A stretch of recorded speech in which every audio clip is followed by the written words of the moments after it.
시간과 노력을 투자했음에도 불구하고 전 애인과 이혼을 합니다. 결혼 생활에 시간과 노력을 투자했음에도 불구하고 인생에 지장을 줄 뿐이라는 것을 깨달았습니다. 그 행복을 믿었던 사람은 저뿐이었던 것 같습니다. 지역 행사에서 만난 로버트가 밝혀졌습니다. 내가 심각한 부상으로 병원에 입원하여 양쪽 다리를 절단했을 때와 같이 가장 취약한 순간에도 그의 직장에서 다른 여성과 불성실하게 관계를 맺은 것에 대해 그는 아무런 관심이나 지원을 나타내지 않았습니다. 그가 자신의 시간을 즐기고 있다는 사실을 알게 된 것은 낙담했습니다. 그 애인과 함께 그런 고난을 견디는 동안 후회 없이 상처 주는 말을 하는 그의 능력은 그의 냉담한 행동에 대한 나의 경악과 반응을 더할 뿐이었습니다. 나는 조용히 거리를 두기로 선택했지만 지금은 내 경력에 집중하고 있는 동안 정의를 위한 기회가 나타났습니다. 여주인과 함께 즐거운 시간을 보낼 수도 있지만 후회하지 않고 다른 사람에게 고통을 가하는 사람들은 적절한 결과를 받을 자격이 있습니다. 저는 메리 고든입니다. 대학을 졸업한 후 올해 35세를 맞이하고 있습니다.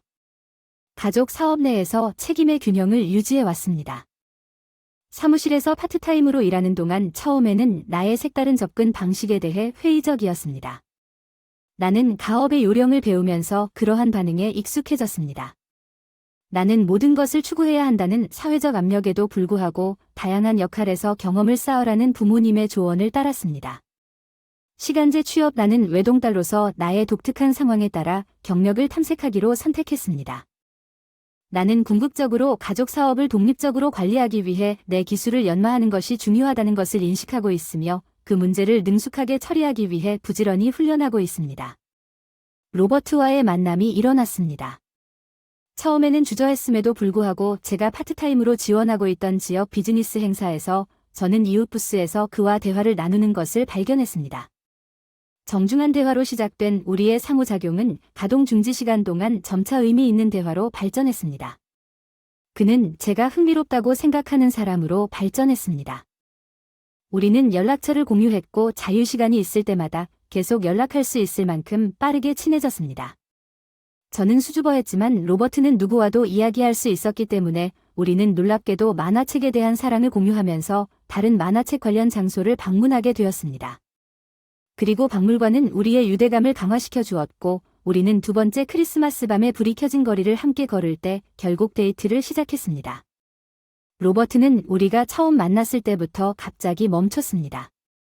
나는 당신에게 끌렸어요. 당신이 나와 결혼할 것인지 그는 물었습니다. 나는 즉시 동의했고 우리는 결혼 생활 시작 결혼 후 생활은 처음에는 완벽해 보였지만 일이 여전히 힘든 와중에도 사랑하는 사람이 있는 집으로 돌아와 조용히 이야기를 나누는 것이 나를 매우 행복하게 만들었습니다. 그러나 결혼한 지 6개월이 보잘것없어 보일 것이라고는 상상도 못했습니다. 그런 일이 생기면 우리의 행복이 무너질 것입니다. 로버트는 그 꽃이 직장 동료가 준 선물이라고 말했고 어느 날 저녁 집에 가져가서 제 흥미를 끌었던 몸짓을 장식했습니다. 그래서 저는 꽃을 가져다가 꽃병에 꽂았습니다. 로버트는 다음날 나타나서 같은 직장 동료가 결혼 선물로 포장한 작은 상자 안에는 또 다른 꽃병이 들어 있었는데 그 안에는 무의미해 보이는 또 다른 꽃병이 있었습니다.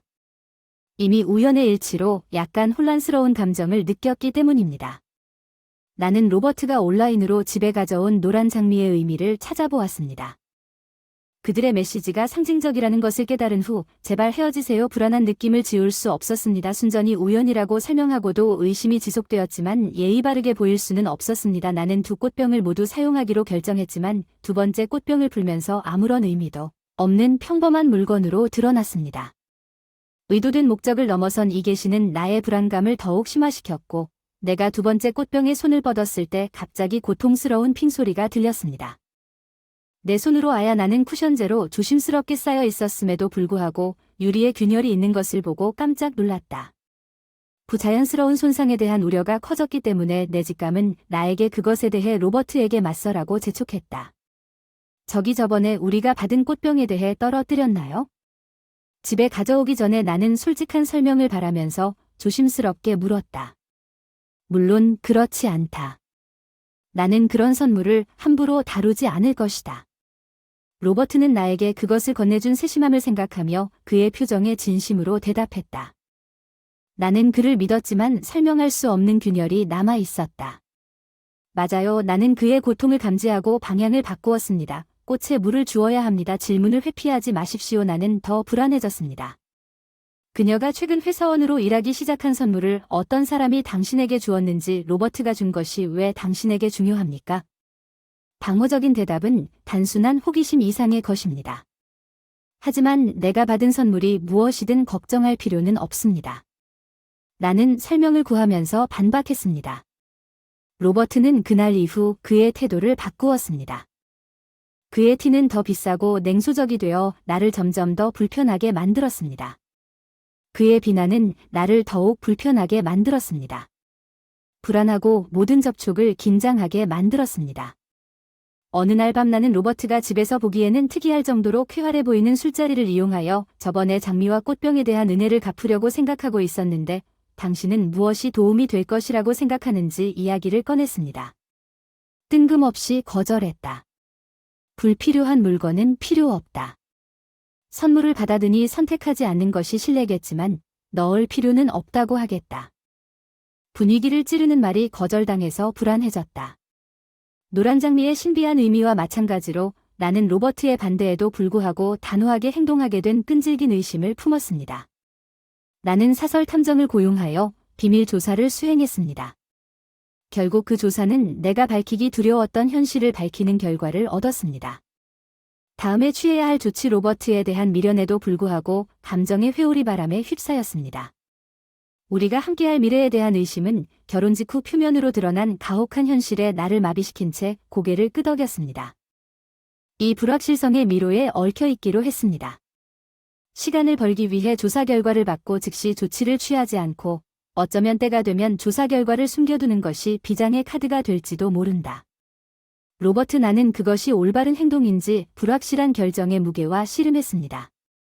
그러던 어느 운명적인 날 직장에서 창고에서 문서를 검색하던 중 간단한 작업이 어두운 창고의 경계에서 길을 잃어 비참한 방향으로 흘러가게 되었습니다. 사다리가 폭포를 일으키며 나를 파묻은 문서와 컨테이너 잔해 아래에 갇혀 의식을 잃었습니다. 다른 부서의 동료가 발견하여 병원으로 달려갔습니다. 깨어났을 때 컨테이너가 떨어진 방식이 심각한 피해를 입혔다는 충격적인 소식을 들었습니다. 양쪽 다리를 절단해야 하는 부상, 이 손실의 엄청난 규모를 이해하기 위해 고군분투하고 있습니다. 나는 내 상황의 급격한 변화를 처리할 수 없는 나를 기다리고 있는 암울한 현실과 씨름했습니다. 나는 지금 무엇을 해야 하는 어려운 질문과 씨름하며 병원 침대에 갇혀 있다는 것을 알게 되었습니다. 혼란 속에서 다리가 없이 한 가지 생각이 내 마음을 무겁게 짓눌렀다. 최근 꽃병에 담긴 장미 선물을 둘러싼 해결되지 않은 사건으로 인해 우리 사이에 긴장이 남아있음에도 불구하고 우리 결혼은 그때까지 큰 문제로 가득 차 있지 않았지만 불확실성은 있었다. 병원에 있는 동안 내 마음을 무겁게 짓눌렀습니다. 동료들이 바쁜 일정에도 불구하고 걱정을 뚜렷하게 저를 방문했습니다. 그들의 변함없는 지원은 지독한 재활 세션 중에 신속하게 회복하고 퇴원하려는 저의 결심에 힘을 실어주었습니다. 나는 로버트에게 여러 번 연락을 시도했지만 내가 없는 동안 그의 안부가 걱정되어 내 전화는 응답이 없었습니다. 나는 메시지를 보냈지만 동료들이 사고에 대해 가족에게 알렸음에도 불구하고 일금 확인도 없이 며칠이 지났습니다. 로버트가 내 입원을 알 수 있도록 하기 위해 그의 부재로 인해 나는 점점 외로움을 느끼게 되었습니다. 내가 필요한 시기에 그의 부재로 인해 내가 예상했던 것보다 더 깊이 상처를 입어둠에도 불구하고 나는 퇴원이 다가옴에 따라 무기한 자기 연민에 굴복하기를 거부했습니다. 나는 신체적 장애에도 불구하고 의족에 적응해야 한다는 어려운 전망에도 불구하고 재활에 집중하기로 결심했습니다. 비록 새로운 어려움이 있었지만 사무직을 통해 계속 일할 수 있었던 것은 행운이었습니다.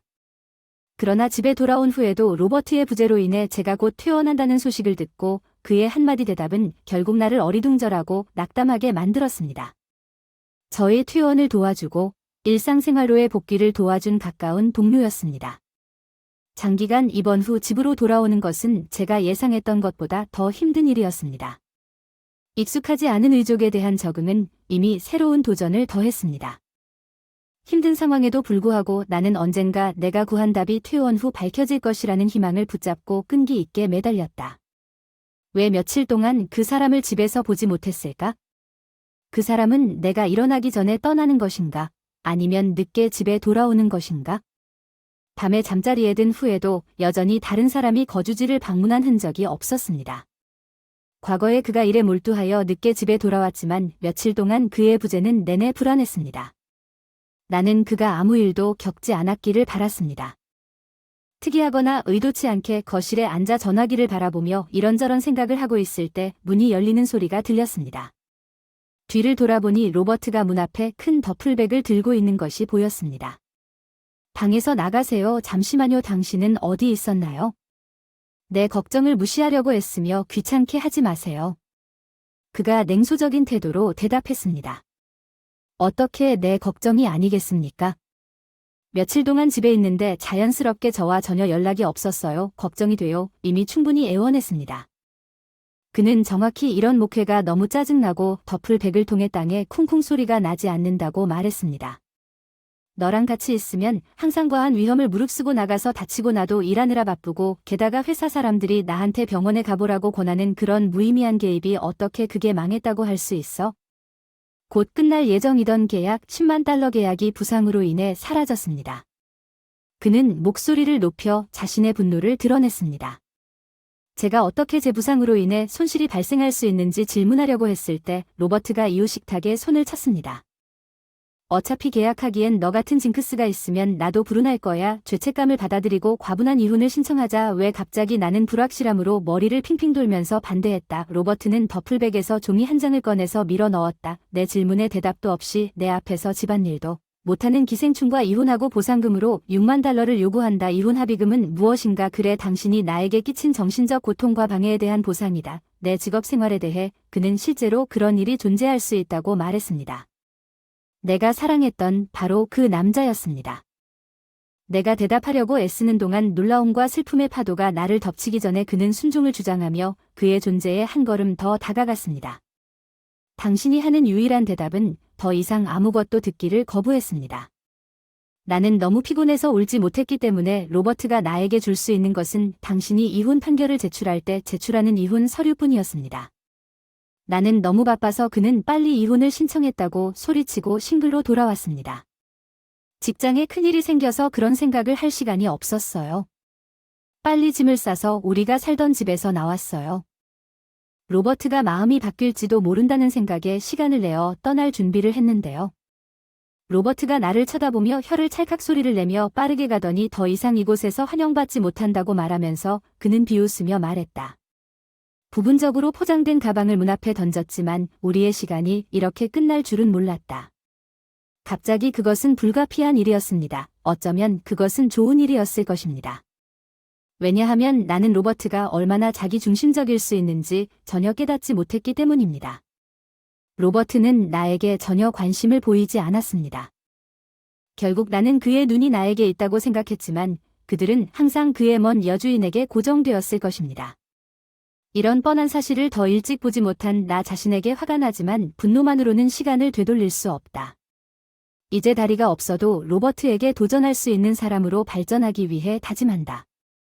여기서도 용기는 줄어들지 않았다.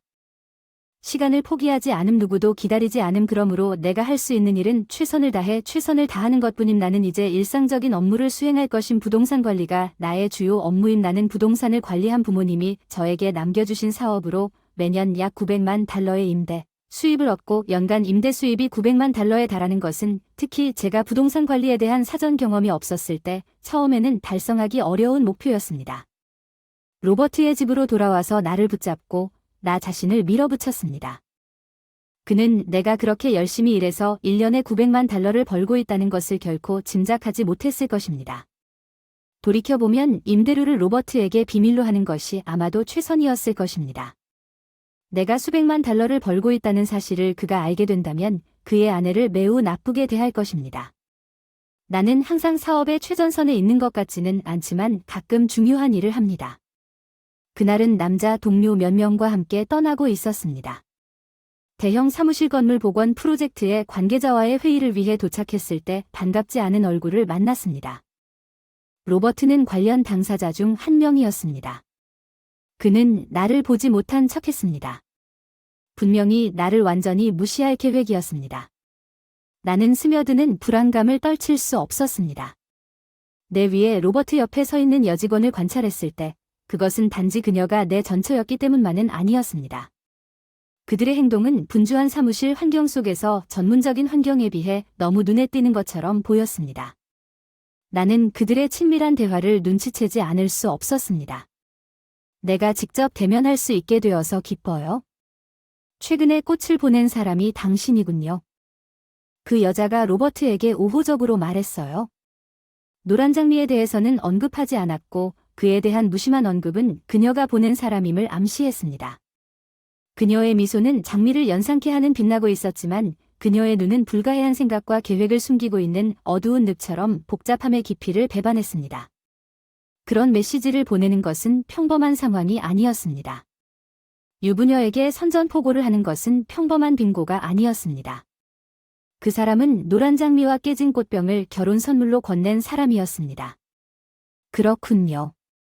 당신처럼 생각이 깊은 사람은 분명 멋진 만남을 가졌을 거예요. 나는 평정을 유지하려고 노력하면서 대답했습니다. 이제 로버트와 결혼하기로 약혼했다고 그녀는 조금 늦게 만난 왼손 손가락의 반지를 자랑스럽게 과시했다고 발표했지만 그것은 그녀가 덧붙인 진정한 사랑 이야기이며 그녀의 정복에 열중하는 것처럼 보였습니다.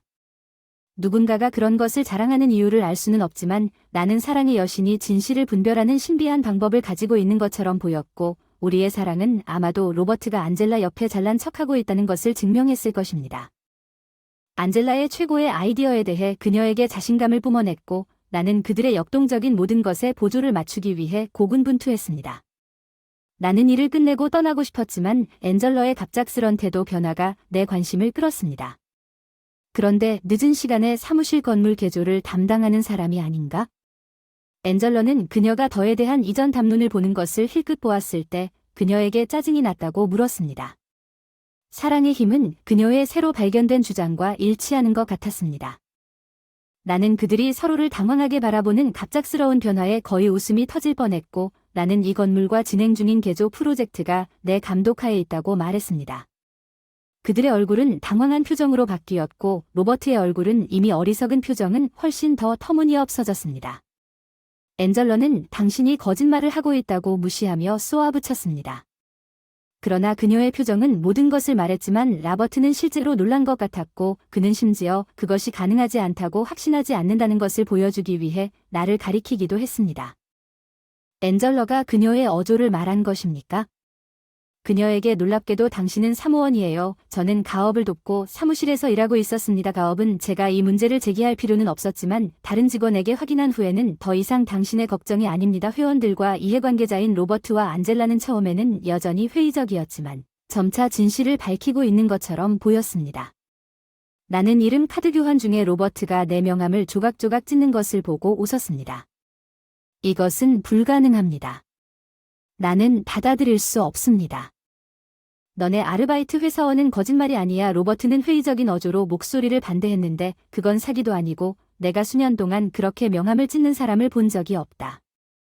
회사에서 일하다 이런 무례한 사람을 만난 적이 없다. 쿨하게 대답했다. 사업 개조 논의는 순조롭게 진행됐지만 부부의 표정에는 내면의 고뇌가 드러났다. 건물주가 정말 자신과 같은 사람이었다는 사실을 깜짝 깨달은 듯하다.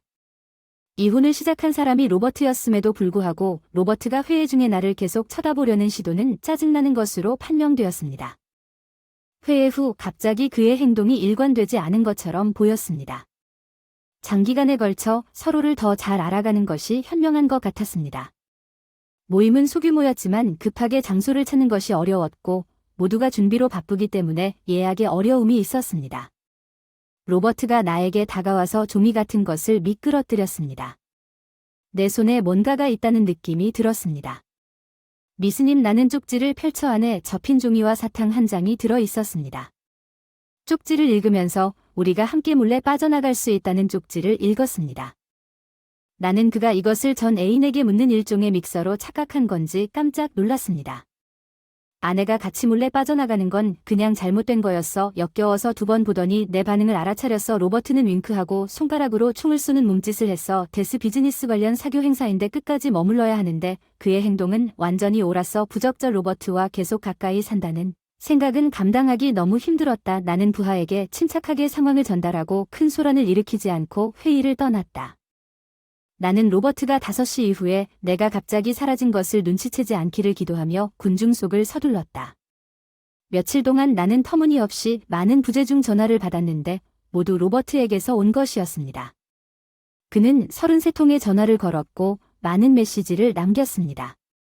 업무 시간 동안에도 계속 전화를 해서 그가 자유시간이 많다는 인상을 주었고 계속되는 전화는 짜증스럽기까지 했습니다. 그 사람에게 다시 전화하기로 했어요. 뭐야 바빠서 반복되는 전화가 짜증나네요. 간단하게 해야 할 말을 말해주세요. 요점을 바로잡기 위해 전화로 한 번 더 시도해보는 게 어떨까요? 로버트의 목소리가 들릴 수 있었습니다. 희망적인 어조로 말하다. 어떤 주제에 대해 이야기하고 있습니까? 스트레스로 인해 마음이 흐려졌습니까? 나는 그의 갑작스러운 시의 어조 변화에 어리둥절하다고 대답했습니다. 나는 진지합니다. 나는 당신이 메리가 귀중한 존재라는 것을 깨달았습니다. 라버트는 당신을 그리워하는 목소리로 계속했습니다. 로버트의 진부한 독백에 재미도 없이 반격을 가한 건 내가 다쳤을 때 나를 무시하고 이혼을 시작한 건 당신이었어. 나는 당신을 방치하지 않았어. 그냥 안젤라 모건을 이용하라는 신호였다고. 내 비장의 카드로 병원에 있을 때도 이미 당신에게 살펴보라고 했었거든요. 당신이 주중에 퇴근 후 그녀의 아파트로 갈 것이라는 걸 알고 있었어요. 로버트는 놀라울 정도로 태연하게 말했어요. 나는 안젤라의 아파트에 있었습니다. 예, 그는 겉으로는 계속해서 그러려고 했죠. 그 사람의 행동을 변호해 주세요. 당신이 병원에 있으니 괜찮을 거라고 생각했어요. 분명히 당신은 안젤라와 함께 있었으니까요. 당신은 재혼했으니까 이제 내 알바 아니에요. 나는 체념과 분노가 뒤섞인 감정을 느끼며 반격했습니다.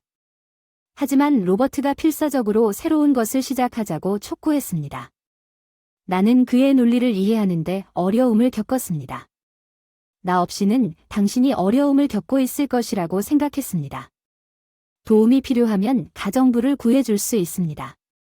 집에 머무르는 다른 사람들에게는 아무런 문제가 없다고 로버트는 말했습니다. 나는 어이없고 겁에 질려 거기 서 있는 동안 그 사람이 방금 깨달음을 얻은 것처럼 대담하게 서 있었습니다.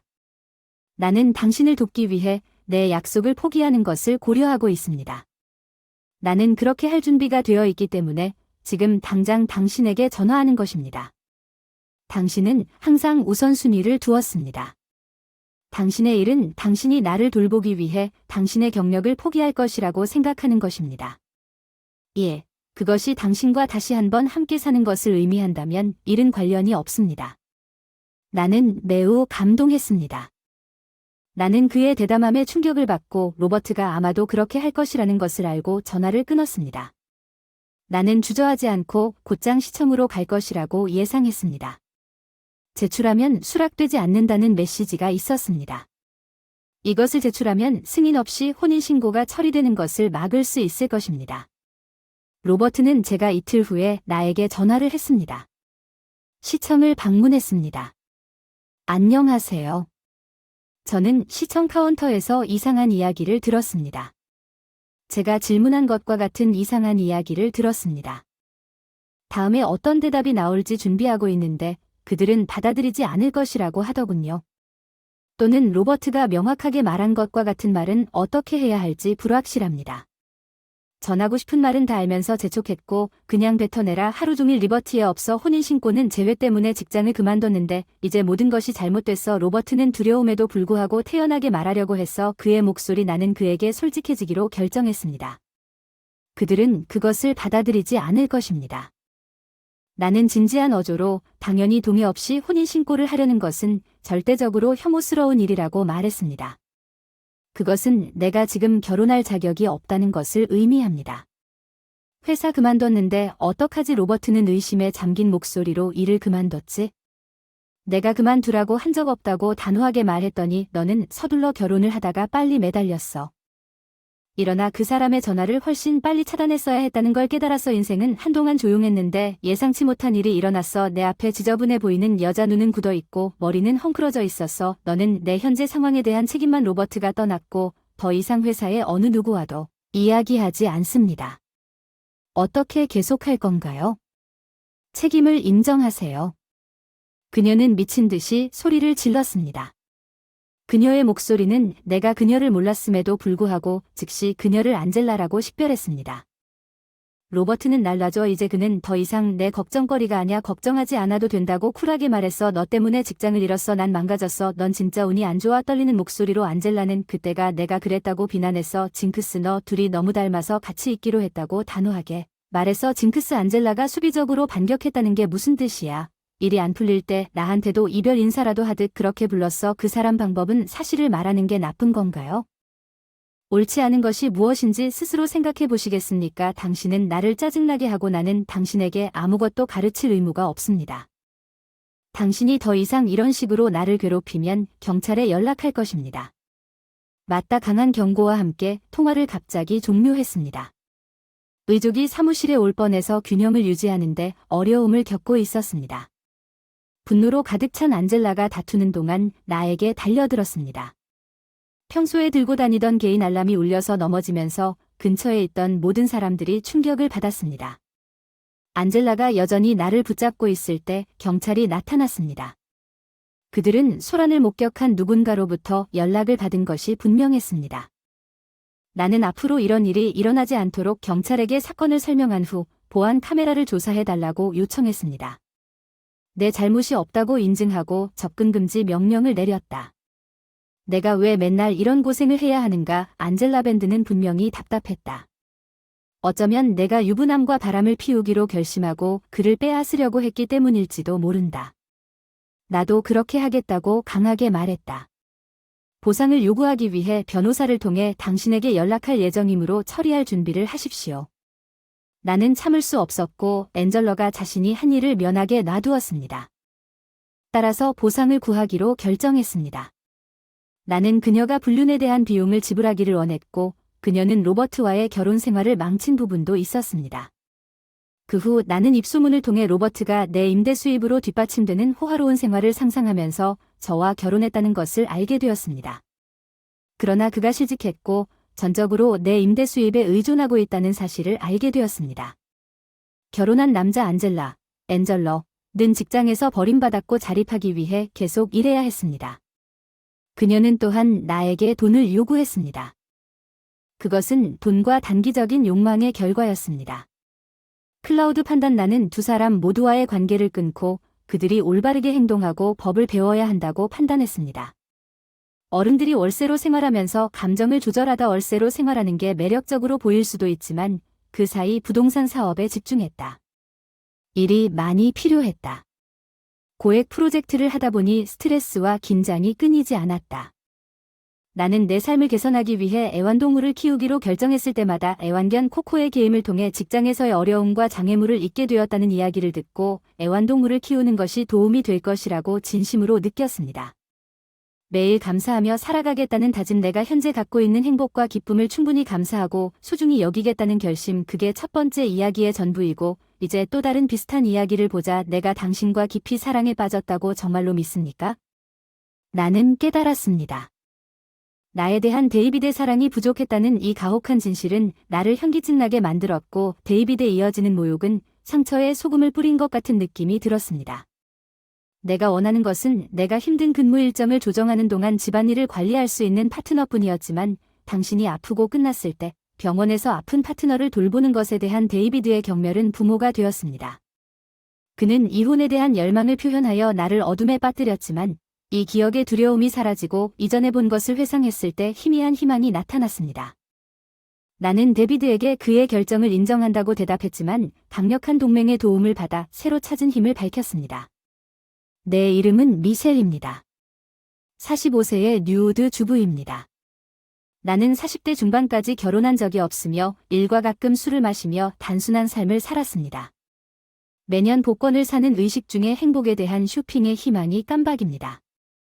40대를 위한 결혼 앱을 통해 남편인 데이비드 오원을 만났습니다. 그는 상당한 인력과 급여를 받는 회사의 부서장으로 진지하고 열심히 일하는 모습을 보였습니다. 나는 그의 독신 신분에 흥미를 느껴 첫 회의에서 일에 몰두하고 있다는 그의 수줍은 인정이 그의 관리 책임을 고려할 때 나에게 반향을 불러일으켰지만 그의 근본적인 외로움으로 인해 그는 데이비드가 나를 매료시켰던 취약점을 앱으로 탐색하게 되었습니다. 마찬가지로 앱을 통해 진정한 인연을 찾는 것에 대한 불신을 고백했습니다. 그처럼 놀라운 사람을 만난 것에 감사를 표했습니다. 예상치 못한 만남에 서로 놀랐고 결혼을 고려하게 된 계기가 되었습니다. 만난 지 6개월 만에 혼인 신고 전날 결혼식을 올렸습니다.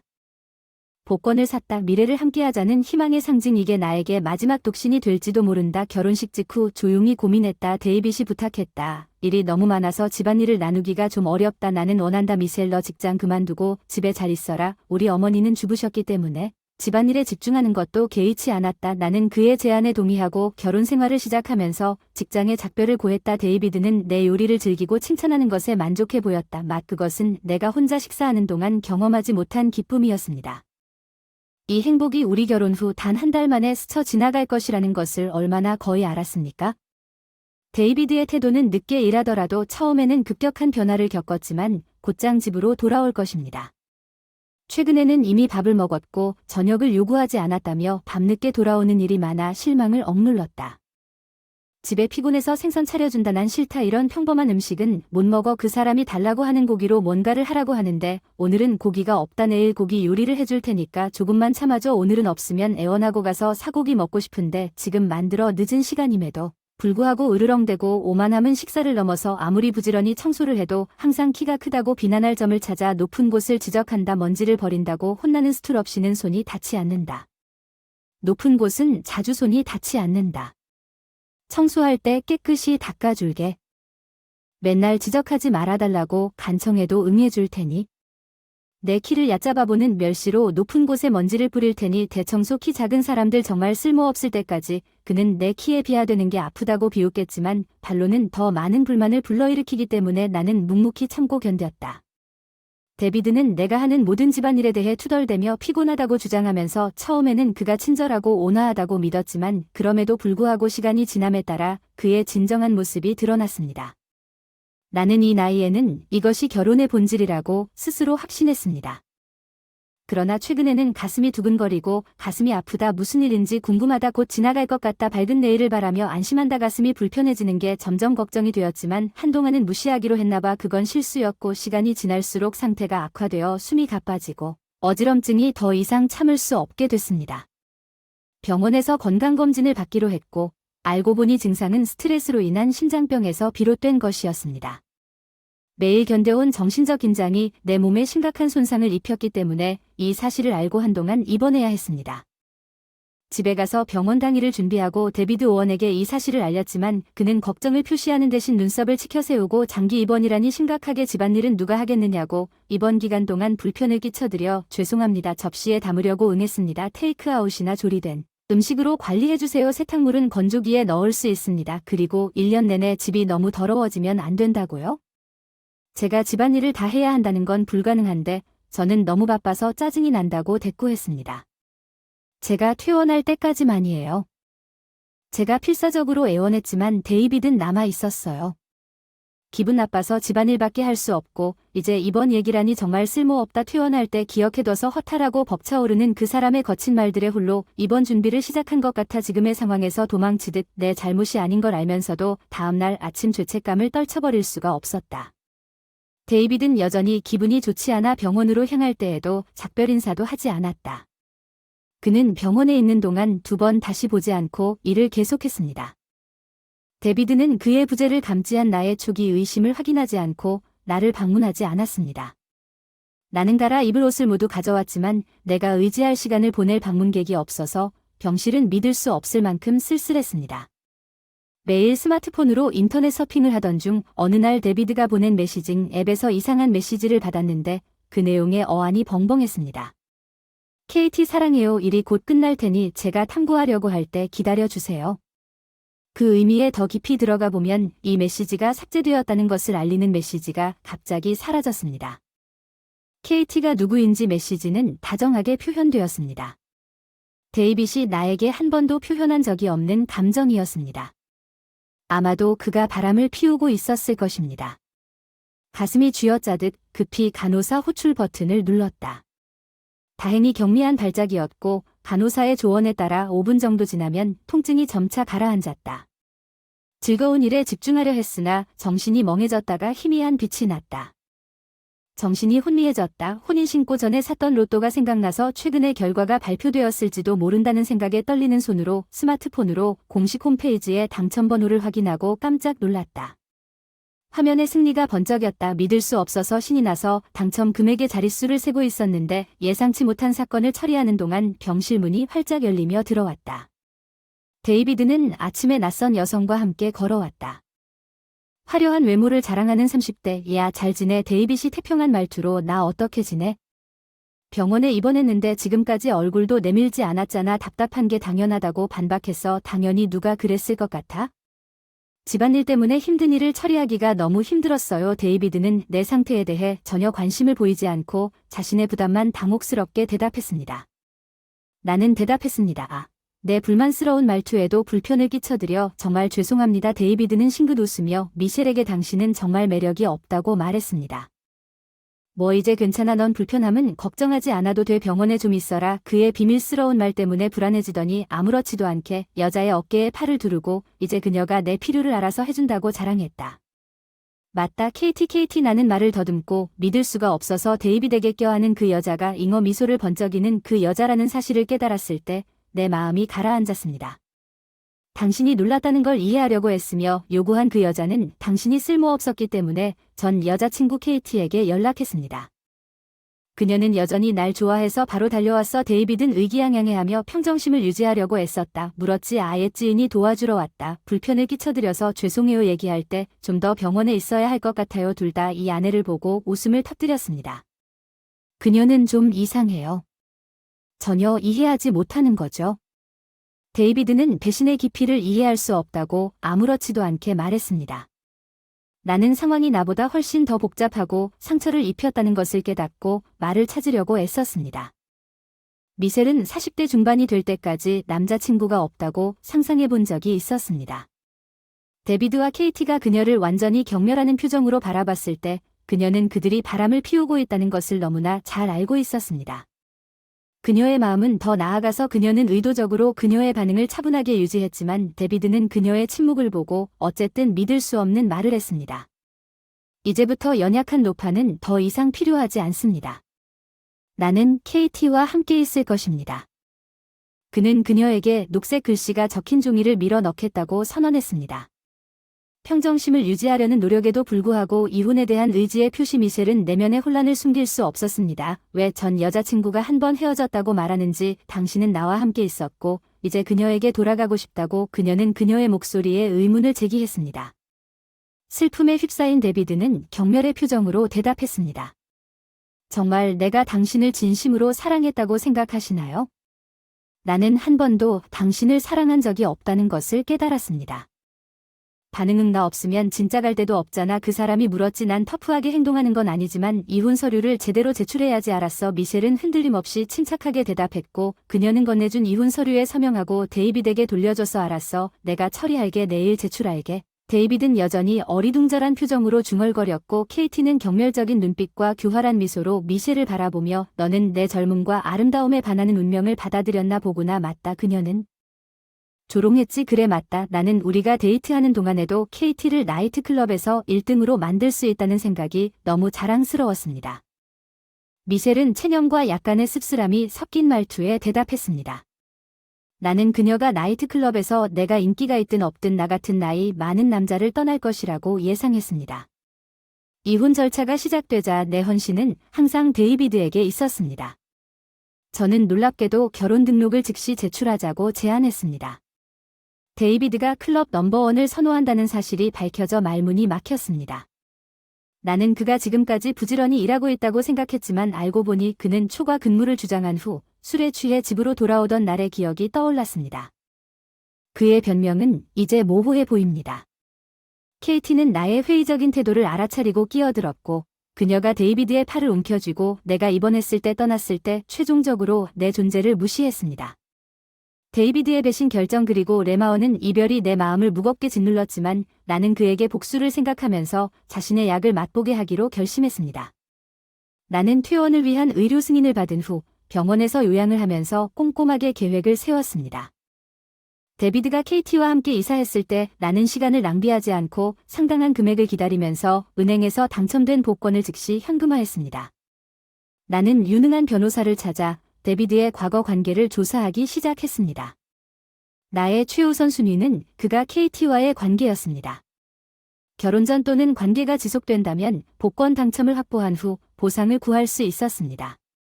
변호사의 도움을 받아 조사를 시작했고 그 결과 데비드가 실제로 KT와의 관계를 유지했다는 의심이 확증되었습니다.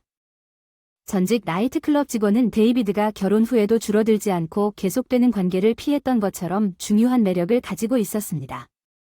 본질적으로 데이비드는 그녀와의 유대를 유지하면서 나를 적게 하여 나를 가정부 역할로 몰아넣었고 계시는 아직 내 안에 불을 붙였습니다. 나는 베터 헬스에 있었다면 즉시 데비드에게 맞서서 보상을 요구했을 것입니다. 그러나 나는 모든 것을 변호사에게 맡기고 데비드가 나에게 전화하여 갑작스러운 상황에 대해 의문을 품은 직후 적절한 순간을 기다리기로 결정했습니다. 변호사가 신속한 지불이 필요하다고 주장했을 때 그의 불신앙에 대한 보상을 요구했습니다. 그렇지 않으면 법적 조치가 뒤따를 것입니다. 데비드는 내 자금의 출처에 대해 의문을 제기하고 내가 그의 무지를 초래했음에 틀림없는 엄청난 병원비를 암시함으로써 나의 신용을 떨어뜨리려고 했습니다. 내 재정 상황은 변호사가 그에게 청구할 수 있다고 확인한 내 병원 비용에 대한 그의 책임을 침착하게 지적했을 때 역효과를 냈습니다. 데비드의 부주의한 말은 균형을 나에게 유리하게 바꾸었고 그를 잠시 말문이 막혔습니다. 나는 뒤에서 제안하는 KT의 목소리를 식별할 수 있었습니다. 그녀는 그녀의 간섭에도 불구하고 대화를 중단하고 있었습니다. 저는 데비드가 KT의 존재로 인해 대담해진 상황을 고려하여 침착함을 유지하고 보상을 청구할 권리를 주장했습니다. 데비드는 내 주장을 반박하려고 시도했지만 결혼 후에도 그녀와 계속 관계를 유지하고 있다는 증거를 가지고 침착하게 반박했습니다. 내 유능한 변호사가 수행한 철저한 조사 결과 상황을 허세라고 일축하려는 그의 시도는 봉건적이었습니다. 특히 그가 상당한 수입에도 불구하고 나에게 제공한 적은 월별 수당을 공개했을 때 데비드가 나에 대해 부당한 대우를 한 것은 눈에 띄게 드러났고 내 주장을 불신하려는 시도는 모두 소용이 없었습니다. 그의 곤경을 더욱 심화시키기 위해 나는 내 변호사의 역량에 대한 데이비드의 회의에도 불구하고 예산 앱을 통해 꼼꼼하게 보관된 우리 가계비의 세심한 기록이 법정에서 부인할 수 없는 증거가 될 것임을 분명히 했습니다. 제 경우는 제가 고용한 로펌이 바로 이 로펌이라는 걸 온라인에서 알았습니다. 당신은 그 회사의 명함을 본 적이 있을 것입니다. 변호사의 사진이 그 웹사이트에 있었습니다. 데이비드는 그곳이 유명한 로펌이라는 사실을 깨닫고 충격을 받은 것 같았습니다. 그 사람을 고용할 돈을 어디서 구했는지에 대한 그의 질문이 촉발되었습니다.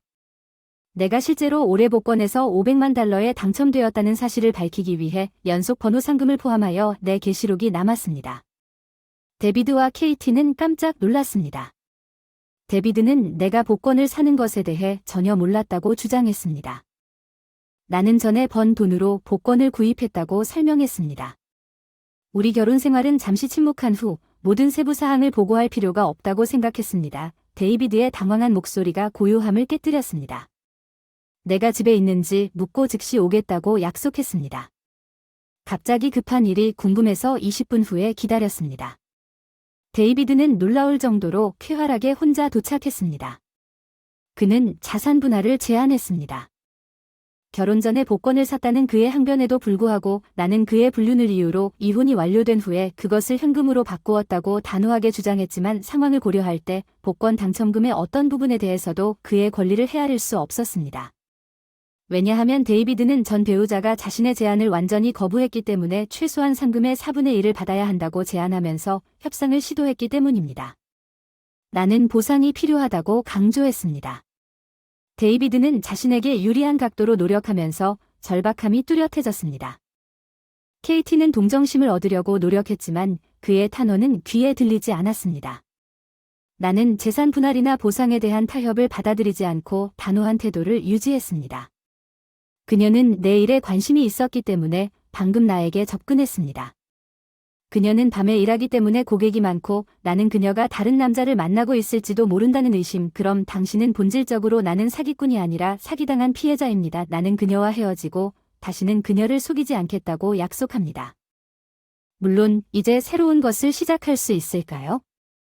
그의 우스꽝스러운 이유는 저를 놀라게 했습니다. 당신은 정말 그런 종류의 쓰레기가 작동할 것이라고 믿고 있습니다. 당신은 속임수를 썼습니다. 나는 테이블 건너편에 있는 데이비드의 간음에 대한 감동적인 사진을 언급했습니다. 여기 사진에는 데이비드가 안으로 걸어 들어가는 것을 보여주는 증거가 많이 있습니다. 호텔에서 나와 KT의 팔을 잡고 공원 지역에서 사적인 대화를 나누고 있는 것처럼 보였습니다. 그들은 그의 간통에 대한 확실한 증거였습니다. 데이비드는 사진을 낚아채고 화를 내며 중얼거렸고 설상가상으로 KT는 데이비드를 따라온 것처럼 보였습니다. 하지만 그녀는 시도지의 일을 감시하고 있었습니다. 데이비드, 당신이 누구를 거짓말쟁이로 분류하고 있는지 말해주세요. 생각나는 것은 무엇이든 포기하세요. 나는 당신이 눈물을 흘리며 나에게 온 사람이라고 생각합니다. KT는 음탕한 어조로 말했습니다. 내가 나이트클럽에서 일했다는 이유로 데이비드의 이기적인 변명을 다 듣고 화가 났다. 그것은 우리가 헤어진 후에도 나에게 아무런 의미가 없다. 당신은 항상 나에게 사랑받았는데 지금 이 감정에 어떻게 반응할 건가요? 포위된 두 여자, 그와 데이비드는 완전히 압도당했습니다. 데이비드가 나에게 의지하는 법을 알게 된 것은 나를 매우 행복하게 만들었습니다. 당신이 이러한 감정을 밟았기 때문에 나도 당신에게 지불을 요구할 것입니다. 나는 왜 내 외도 파트너에게 보상을 지불해야 하는지 선언했습니다. 데이비드는 파트너에게 반대했습니다. 우리는 결혼한 지 한 달이 넘지 않았나요? 기술적으로는 잘 반박했어요. 그건 불륜이었어요. 데이비드의 당황한 표정이 나를 크게 웃게 만들 뻔했어요. 데이비드, 당신은 여자의 마음을 이해하기 위해 감미로운 말을 할 수가 없어요. 내 진술 데이비드를 완전히 우울하게 한 것처럼 보였고 문제가 해결된 것 같았습니다. 청취자 한 명에게 전화를 더 주기로 결정했습니다. 지금 나오시면 됩니다. 옆방에서 기다리고 있던 사람이 들어와서 데이비드에게 물었습니다. 안녕하세요. 방문자가 말한 것을 모두 들었습니다. 저는 당신이 그때부터 변호사라고 말했습니다. 일이 잘못되면 언제든지 그에게 연락하라고 이 변호사로부터 들었습니다. 데이비드가 그가 발표했을 때 즉시 연락했습니다. 내 집에 들를 예정이었습니다. 변호사는 슬라이가 집 뒷문으로 가서 옆방에서 기다리고 있었습니다. 오원 미셸 씨는 이미 귀하에게 보상금 중 재산 부분을 받을 자격이 없다고 알려주었습니다. 우리는 해당 사건을 재평가할 것입니다. KT의 참여 변호사가 데이비드에게 이 말을 했을 때 데이비드는 입을 벌린 상태였고 나는 마침내 모든 것이 처리되었다는 사실에 안도감을 느꼈습니다. 데이비드 오원은 나에게 돈을 갚았고 우리는 재산 분할 계약의 일환으로 그의 수입을 우리 사이에 나누었습니다. 이혼 후 KT 데이비드는 혼자 살고 있는 것처럼 보이지만 데이비드의 사업은 엄격한 지침이 있는 큰 조직입니다. 그의 고용주는 그의 혼외 문제와 많은 이혼에 대해 알게 되었으며 그는 여성과의 화려한 관계가 그의 첫 번째 명성을 얻었고 이것이 이런 이유로 그의 상사의 주목을 끌었습니다. 그의 최근 이혼 소식이 빠르게 퍼졌습니다. 누군가로부터 이 정보를 알게 된 이후로 데이비드를 본 적이 없었지만 스캔들은 빠르게 퍼졌습니다. 그것은 그 불륜의 그의 동반자였습니다. KT, 다른 누구도 KT가 우리 집에 사과하러 오지 않았습니다. 그리고 그녀가 나에게 한 일에 대해 미안해하는 것 같습니다. KT가 말했습니다. 잠시만 기다려 주세요. 수입에 따라 점차적으로 불륜에 대한 보상을 지불하겠습니다. 진심으로 사과하지만 KT의 지불 제안을 거절했습니다. KT는 안정적인 직업을 갖지 못한 것 같습니다. 그만둔 이후로 먼저 돈을 써서 생활했지만 나이트클럽 시절의 사치스러운 지출은 계속되었고 이제는 저축한 돈도 남지 않았다. 그래서 부잣집 데이비드를 꼭 붙잡고자 했던 것 때문에 심지어 데이비드를 사랑했던 것도 사실이다. 변명처럼 들린다는 걸 알지만 그녀가 데이비드에 대한 변함없는 사랑을 선언했을 때 그녀의 진심 어린 표정이 떠올랐다. 그래서 나는 KT와 나는 잘 지내기로 결정했다. 반면 데이비드는 재정적 어려움에 직면해 직장을 잃었다. KT와 나에게 보상을 해야 했기 때문에 그는 임대료를 지불할 수 없었고 그가 이사한 아파트를 강제로 비워야 했고 그는 나를 향해 눈을 돌려 미셸에게 애원했습니다. 저는 큰 실수를 했습니다. 한 번 가서 사과드립니다. 앞으로는 당신의 지시를 따를 것입니다. 제가 여기에 머물 수 있도록 허락해 주세요. 데비드가 원하는 만큼 여기에 머물 수 있다고 말하면서 침울한 목소리로 대답했습니다. 나는 무심코 대답했습니다. 진심이신가요? 오, 정말 감사합니다. 데비드가 고마운 마음으로 소리쳤어요. 데비드가 당분간 집에 머물도록 허용했지만 그날 저녁 데비드가 자고 있는 동안 나는 물건을 챙겼습니다.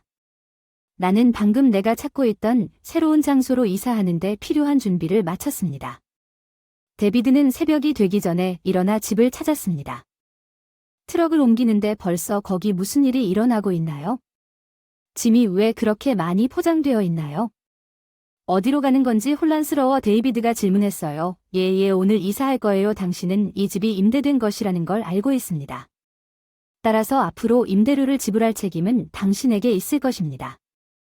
한 달에 $1,000라고 말했어요. 쿨리 지금은 당신에게 속은 걸 감당할 수 없어요. 데이빗이 반대했어요. 난 당신을 속인 게 아니에요. 그냥 당신이 집세를 잘 내는 한역이 있으라고만 말한 뒤 작별 인사를 했어요. 그리고 집 밖으로 나갔습니다. 휴대폰을 취소하고 그 이후로 데비드가 나와 연락할 수 없도록 했습니다. 새 주소를 그에게 알려주지 않았습니다. 물론 집주인을 만날 행운이 있었습니다. 데비드와 나는 과거 어느 시점에 그것을 공유했습니다. 내가 그에 대해 물었을 때 데비드가 집세를 낼 수 없어서 떠난 것 같습니다. 내가 데비드를 버렸기 때문에 우리 중 누구도 그가 어디로 갔는지 모릅니다. 나는 그곳에서 호화로운 생활을 즐기고 있습니다. 꿈에 그리던 초고층 콘도는 건강상으로는 창밖으로 도시 전경이 한눈에 보이는 최적의 위치입니다. 데이비드와 떨어져 있는 스트레스가 완전히 사라졌습니다. 1층이 있어서 매일 운동할 수 있어요. 고층 콘도에는 피트니스 센터가 있습니다. 애완동물 친화적이기 때문에 항상 즐겨오던 포메라니안을 관리하기 시작했습니다. 이 암컷 포메라니안 모카는 이제 우리 가족의 귀중한 일원이 되었습니다. 슬프게도 아무것도 하지 않고 가만히 있을 수는 없습니다. $500만 로또 당첨으로 결혼 전 다니던 회사에 재취업하기로 결정했습니다. 이사하던 날부터 일이 늘 재미있었기 때문입니다. 어느 직장 현장에서 중견 채용 공고를 봤습니다. 마음에 드셨다면 구독과 좋아요 눌러주세요. 다음에 또 만나요. 시간.